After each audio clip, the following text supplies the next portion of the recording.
Bon, alors voilà, vous êtes plusieurs à m'avoir accroché la veste sur le système. On va se mettre tout de suite dans l'ambiance. Ce système-là, là.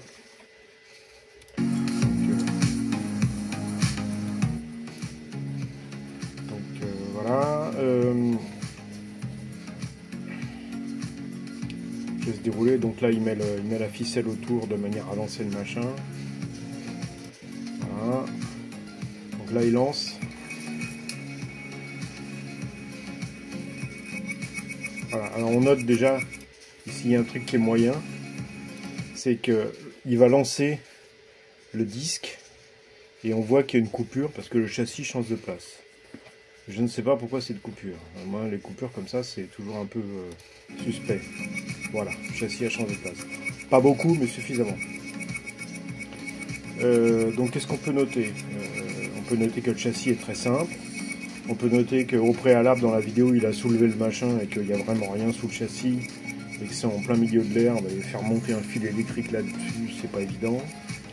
Là, ce qu'on peut se dire, c'est qu'il y a potentiellement derrière là, quelque chose qui fait tourner. C'est aussi une hypothèse. Et ce qu'on peut noter, c'est qu'on n'entend pas de bruit additionnel, je dirais, à part la musique qui va disparaître. Voilà, la musique disparaît là. Le système est en train d'accélérer. Et voilà, donc on n'entend pas de flux d'air ou quelque chose.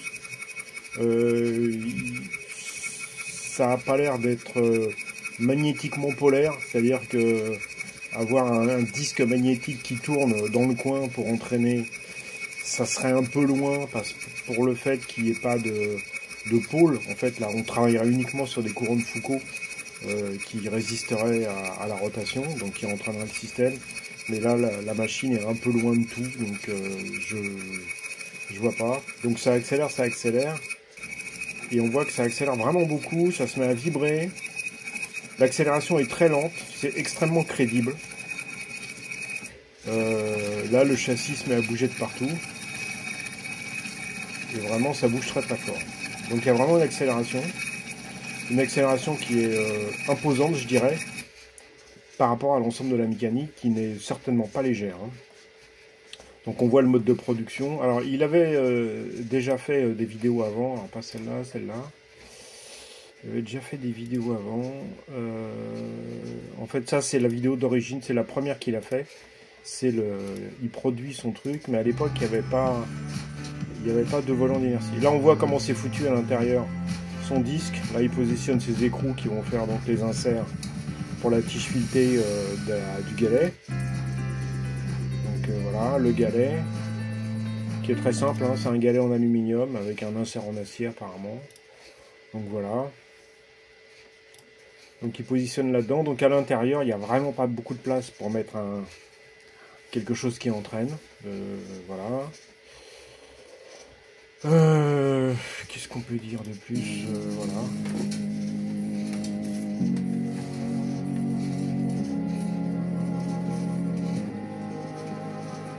Donc voilà, donc ça c'est l'équipage mobile. Ça c'est le premier châssis qu'il avait fait. Voilà.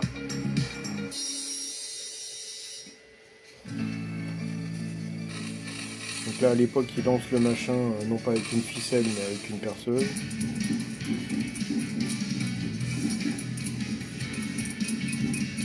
C'est le même concept, hein, ça se met à accélérer aussi. Sauf que là ça ne dure pas aussi longtemps. Alors là c'est posé sur une plaque de tôle. Donc il va montrer ce qui se passe sous la plaque de tôle. Je crois en me souvenir. Voilà, donc il n'y a rien sous la plaque de tôle. L'homme est prudent et il montre. Voilà. Oui, il essaye de le freiner à la main, je crois.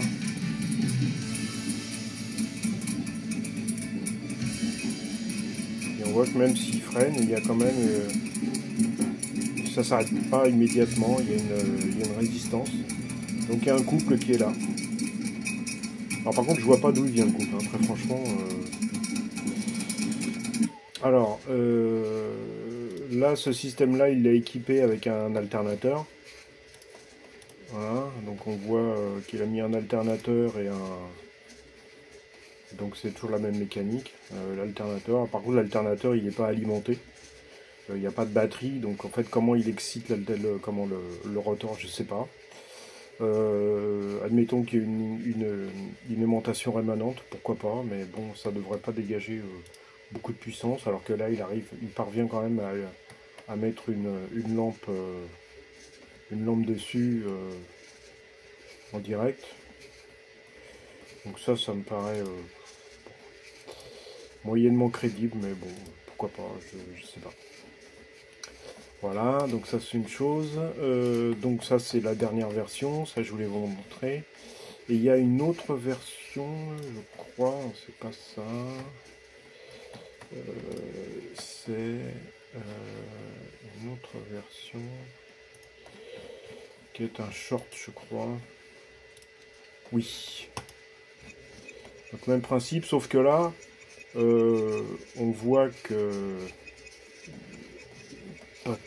là ici, voilà, on voit sur l'autre côté que là on pouvait soupçonner qu'il y avait quelque chose d'une mécanique pour le mettre en rotation. Là on voit qu'il n'y a pas de mécanique pour le mettre en rotation. Donc voilà,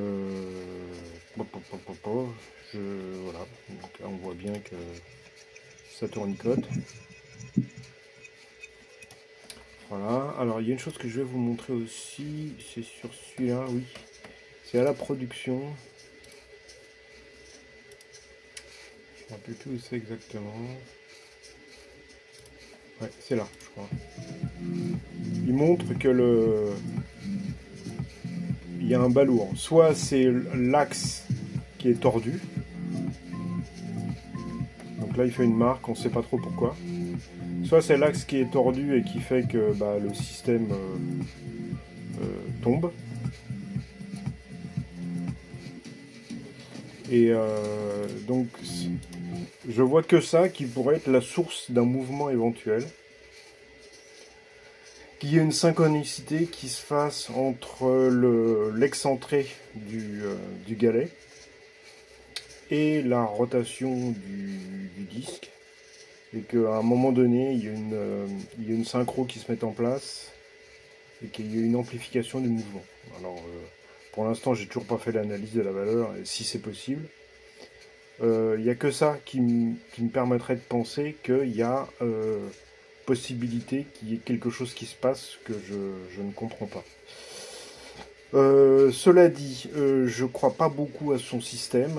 Ce que je ne vois pas, c'est comment, s'il y a une supercherie, je ne vois pas où elle est, parce que ce qu'il fait est extrêmement bien monté, et c'est assez dégagé, que ce soit la première vidéo ou la dernière, ou même le short, on voit vraiment, on pourrait avoir un champ plus large, mais je pense que ça n'apporterait pas grand-chose, parce que comme je le disais au début, si on a un système magnétique qui induit une rotation, il faudra vraiment qu'il soit proche, parce que les éléments métalliques sont quand même relativement lourds, donc si on comptait sur les courants de Foucault pour récupérer un mouvement, il faudrait donc un système magnétique qui soit très très puissant, et là ça me paraît encore plus improbable.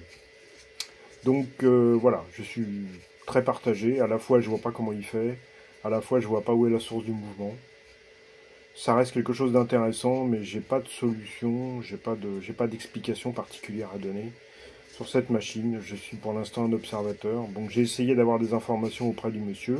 Il répond, mais il répond un peu dans le vent. Donc ça aussi, ça me saoule un peu. Je lui ai posé des questions par rapport à son galet, avant qu'il montre qui est le balourd, là. Je lui avais posé des questions, savoir si effectivement il y avait un balourd sur son galet. Il m'avait pas répondu directement. Et puis là, dans cette vidéo-là, qui est très récente, hein, je sais pas de quand elle date d'un jour.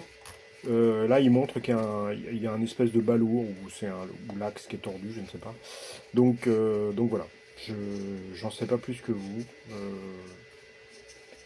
Si c'est un fake, je vois pas comment il fait. En tout cas, c'est très bien fait.